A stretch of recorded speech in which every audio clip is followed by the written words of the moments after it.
Hello, I am Anton Her, and I am the English translator of Cursed Bunny by Bora Chung, out now from Honford Star. The book starts off with The Head, and this was indeed, I think, the first story that I read that was by Bora Chung. I read it basically standing up at a book fair, and even before I got to the ending, I knew that I wanted to translate it. The Head is a really, really just great, fantastic story. I believe that it's the first story that Bora published in Korean as well. I think it was written when she was in college, and she wrote it for a competition for her college newspaper, and it did well there. All the characters totally accept what's going on. They can be, astonished, but they're not astonished that it's going on. They're just like, oh my god, this thing is going on. There's like a kind of acceptance of, the supernatural within all of the stories. And while all the stories are very different, they might kind of like have that one thread in common. And I think this is very much kind of influenced by Bora's interests in, for example, Eastern European or Soviet literature, where there are all these characters who are kind of like have to act casual in the face of complete absurdity. And I hope that that came across to the readers of those traditions. The next story is called The Embodiment. I love this story, but I'm not sure right now if it's like it has the greatest title. It was the embodiment was kind of like a play on the fact that the word momhada, which is also the title, the Korean title of the story, is a pure Korean word for menstruation. And and it has the word mom in it, which means body. So I kind of like wanted a title that had the word body in it somehow. And what happened was I was like, oh, it kind of does. It's about a woman who kind of like embodies, manifests almost magically this fetus. So I thought, okay, why don't I call it The Embodiment? And then I basically had it as a placeholder title, and then it kind of stuck. And I remember at one point, my editors at Honford Star was like, so like, why is like, should we have a different title, because it's a little odd for the title. And I was like, oh well, I mean, this is what the title means, and I explained to them what the title means. And I meant to say that oh, it's only a placeholder title, we can change it. But I think they kind of took that as, oh, Anton is feels very strongly about the title, so let's not step on his toes or something like that. And so my apologies to On for Star. I mean, I still like the title. I believe that this is a story that got me, that got the book the Penheim, because after I translated the story, I was so exhilarated about how it came out.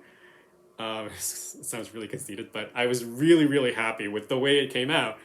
And I was like, oh, I don't care if it doesn't win the Penheim. I don't care if this book ever wins an award or gets published or whatever. I have this translation for the rest of my life.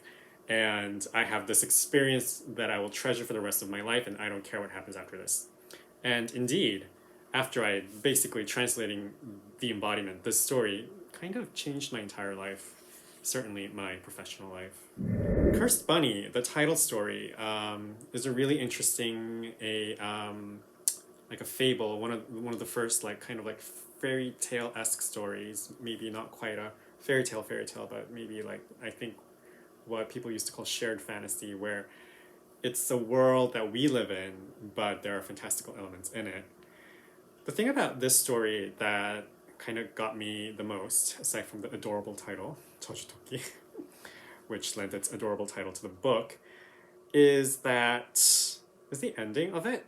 A lot of her stories kind of end with a character disappearing into darkness or into some kind of obscurity. I believe this is the ending for not only Cursed Bunny, but also for Scars, Frozen Finger, Reunion, Goodbye My Love.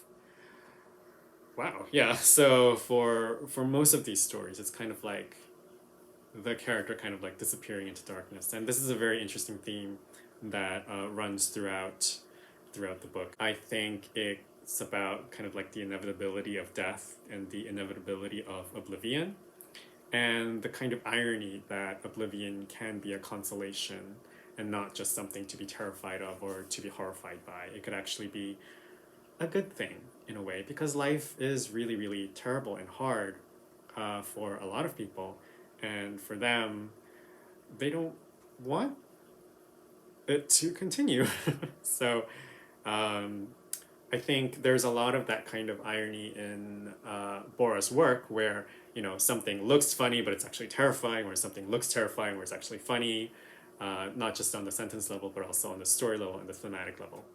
Whenever I talk about these kinds of things, Bora kind of like mentions like, I don't know if I really intend things like that, or she's on the record for not really deliberately doing symbolism or any kind of that kind of literary critical kind of infrastructure in her work, but I can't help reading into it because because the patterns are there and the patterns are very beautiful, and I have to question myself, why do I keep noticing this pattern? It's part of what makes this book so wonderful and very cohesive, despite the fact that it is a short story collection where each story has completely different characters and are set in completely different worlds and are very different genres. We are at the fourth story, which is Frozen Finger. I actually intervened in this title a bit because I think the Korean title is like is Frozen Fingers, or it could be read as Frozen Fingers, and indeed there's more than one finger in the story, but because of the patriarchal nature of the story, or the patriarchal critical nature of this story, I thought, oh, finger is more phallic than fingers. Although now maybe I guess fingers denotates like a system of phalluses, whereas a finger is a single phallus. There's also a ring in here, and the female character who is in the dark, and she's in a car accident, and she's like frantically searching for her wedding ring, apparently, though she's divorced or separated or something. And and it's also the ring here in the back cover of the book. And I believe that the ring, of course, symbolizes marriage, which is very much a heteronormative patriarchal construct, despite the fact that gay marriage exists in the world. And it's also a ring is kind of like cyclical, and I can't give away the ending of this story, but systems are cyclical, like it's a pattern, it keeps happening over and over again. And I think that this story, if you read it very, very closely, it's a very finely honed kind of almost allegory for the patriarchy, gaslighting, violence against women, and a lot of those extremely important themes, feminist themes, that are especially important, I think, in Korean society. We come to the fifth story, which is titled Snare. A lot of people they say that this is their favorite story in the book. They say that it's the story that kind of like comes back to them the most. I think it's because it's so horrifying, of course. It's a combination of, the goose that laid the golden egg and terrible, terrible exploitation of women, societal exploitation. It's not just the father who does the exploiting, although obviously he is the most culpable. It's a very powerful story and kind of tells you what like the power of storytelling and all those fairy tales that we read as children really do.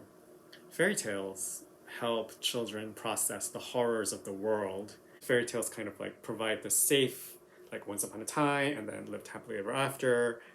Everyone knows how it begins and everyone knows how it ends. So it gives children a kind of like a sense of safety among like, abandonment, death, fear, and all the terrible things of the world.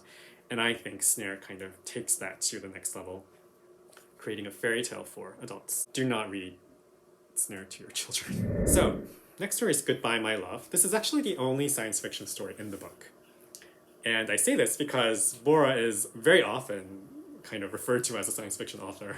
And I guess she is, but this book not so much. This is definitely kind of a departure from Bora's usual work. And in an interview, Bora said that this is her favorite story in the book. For me, there's a really horrifying moment in the story where I can't give it away, but it has to do with the robots in this story and how there's a moment where we're kind of like uh, we do think that these robots are people, but then they do this one thing, and it's very clear that they're robots. Ugh. There's some Polish and there's some Russian in here, and apparently the Cyrillic alphabet looks different in italics than it does when it's printed, and so my our copy editors would be like, did you transcribe this Russian properly? The next story is Scars. When I translated this, I knew that it would make a big impact on the reader because it is so viscerally terrifying, just terrifying. And I kind of decided to translate it as a almost sexual abuse a story, although I think it is also written in that way, but I kind of like thought, oh, we should maybe bring that out in the English because I tend to feel like Korean literature is more subtle than English literature. I'm sorry, it just is, and I made a conscious decision to depict it in that way. I'm not as interventionist as a lot of Korean translators think I am, frankly, but I think that it's sort of important to help the reader, especially a reader in a different tradition where they're not used to having to always like hunt for these subtexts, where they kind of like need some things to be more on the surface. So that's what I did with this story. I do believe it's the longest story, and it almost qualifies as a novella or a novelette, like that much of the book, right? Home Sweet Home, I did not see that ending coming. Maybe you will, but a lot of readers have told me that, oh, I did not see that coming, and that was very gratifying for me to read. And I'm sure it's very gratifying for Bora as well. Ruler of the Winds and Sands. This, I feel like this is my favorite story. It's just so beautiful, and the narrative symmetry of it was just so satisfying, and the images were so just as a translator just so pleasurable to translate. The last story is Reunion, which maybe this is my favorite story. It's about a woman who sees ghosts. The way that the story ends just really closes the book well. People have commented on the way that it closes the book, that, oh, it's so sad. And the thing about the books that I translate, they all have really sad endings. Court Dancer, Underground Village, Love in the Big City, Cursed Bunny. It's not that I think sad endings are more artistic, but there's a kind of relief to come out of a sad narrative and to come back to your own life. Because basically the narrator is telling you, well, this is how this story ended, but you are now back in your own story, and how that ends is going to be a different ending. And I think there's a sense of relief that comes from that. Okay, so those were kind of my little tour of the world of Cursed Bunny. I hope you enjoyed this video, and I hope you pick up your own copy. Thank you so much.